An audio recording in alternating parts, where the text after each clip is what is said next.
The doors to the Department of Justice have never felt heavier than they do tonight. Behind those slabs of oak and marble, a desperate game of political poker is being played with stakes that involve the future of the American presidency. Attorney General Pam Bondi is facing a choice that will either save her career or end in a federal indictment that could dismantle the current administration. Bondi's last stand. After the historic 24-19 vote that stripped away her protection and signaled a massive shift within her own party, we have confirmed through the high-level sources that her legal team has been in emergency negotiations for the last 6 hours. The prize? A secret immunity deal. But immunity comes at a price paid in names, dates, and bank records. I'm Emma Vance, and tonight we are going inside the room where the covers are finally being pulled back. We've obtained the draft framework of what Bondi is offering in exchange for her safety, and it involves names that reach the very top of the 2026 political food chain. This isn't just a hearing anymore, it's a survival play. Let's look at the documents that the DOJ tried to bury. Why now?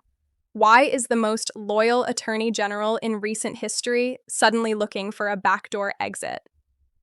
It all goes back to that Tuesday deadline, when those 5 Republicans, Nancy Mace, Lauren Boebert, and the others, flipped their votes. They didn't just issue a subpoena, they opened a floodgate. For months, Bondi relied on a solid GOP wall to block every investigation into the Epstein files and the Qatar transactions. But that wall is gone. Our sources inside the Oversight Committee tell us that once Exhibit F was verified by forensic auditors, Bondi's legal exposure went from minimal to catastrophic overnight. Let's break down why Exhibit F is the poison pill for the DOJ. I'm looking at the internal DOJ memo number 442, dated March 8, 2026. This memo explicitly states that the manual deletions of over 47,000 sensitive files were tracked back to a specific IP address located inside Bondi's direct staff office. In the eyes of the law, that's not just a clerical error. That's obstruction of justice. Bondi is a seasoned prosecutor. She knows how this ends. She knows that if she walks into that closed-door session on Tuesday without a deal, she is walking into a perjury trap set by her own former allies.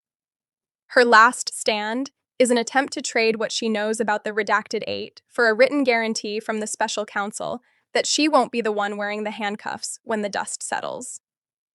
In the world of federal investigations, what is happening right now is called a proffer. It's a high-stakes interview where a witness tells the government exactly what evidence they have without it being used against them, unless they lie. According to a leak from a senior official within the special counsel's office, Bondi is offering 3 specific keys to the kingdom that could trigger a constitutional crisis. Key number 1, the ghost logs. Bondi claims she has the unredacted flight logs from the 2017 to 2022 era. These are the logs that the DOJ previously claimed were destroyed in a server migration error. She allegedly has the hard copies, signed and verified, which reveal exactly who was traveling on those private flights long after the public thought the operations had ceased. Key number 2, the congressman's payday. She is offering the exact identity of the sitting congressman who received the $18.2 million wire transfer through that Nevada shell company we've been tracking. We know the company was registered just 6 days before the first payment arrived. Bondi was in the room when that deal was structured to avoid federal reporting thresholds. Key number 3, the Doha app. This is the one that has Mar-a-Lago in a state of total war. Bondi is reportedly offering the encrypted logs of a private messaging app that was used to coordinate the Doha agreement payments. These logs don't just show the money, they show the intent. They show the instructions given to her to look the other way, while $340 million moved through international channels without oversight. If this immunity deal is signed before 9 a.m. tomorrow, Bondi becomes the most dangerous woman in America. She goes from being the president's ultimate defender to the prosecution's most lethal weapon. As the clock strikes midnight in Washington, the tension has reached a level we haven't seen in decades. We are officially in the final countdown to the Tuesday 9 a.m. deadline. While Bondi's legal team is locked in a windowless room at the DOJ, fighting for an immunity deal that could save her from years of federal prison, the White House has launched a massive, multi-pronged legal counterstrike. At exactly 4 p.m. today, a motion for protective order was filed in a desperate, last-minute attempt to gag Pam Bondi before she can step foot in the Oversight Committee's high-security hearing room. This isn't just a standard legal filing. It is an act of total political war. They are citing executive privilege and claiming, without providing a shred of evidence, that her testimony would compromise severe national security interests. But as we've seen in case after case, executive privilege is not a magic wand that makes evidence of a crime disappear. Let's go much deeper into the sealed transcript, the 90-page document that is currently the most dangerous piece of paper in Washington. This document is locked inside a secure SCIF at the Capitol, guarded by armed security. It records every word of the preliminary Queen for a Day session where Bondi first started to crack under the weight of the evidence. I have spoken to a senior staffer who was present in that secure room, and the details they shared are chilling. On page 42, under intense, rapid-fire questioning by committee investigators, Bondi was asked point-blank, "Did you personally authorize the manual blacking out of the names in the March Epstein flight logs?" Her response, etched forever in the transcript, was the bombshell that changed everything. "I was given a list by the chief of staff. I was told these names were non-negotiable for the sake of the country." Think about the weight of those two sentences. By naming the White House chief of staff, Bondi has effectively bypassed every layer of protection the administration has built. She is telling the world that the orders to redact the Epstein files didn't come from a computer glitch, a technical error, or a low-level clerk. They came from the absolute nerve center of the West Wing. This is why the immunity deal is a death sentence for the current administration's inner circle. If Bondi gets protection, the chief of staff is the very next domino to fall under oath. But the Epstein files are only half of the story.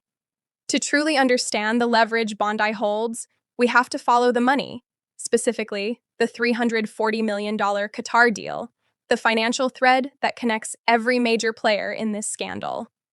Our deep dive analysis of the 214-page transcript reveals a shocking level of involvement.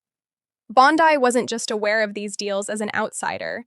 The documents show she was in the room when the very structures were designed to bypass federal oversight and avoid the Foreign Agents Registration Act.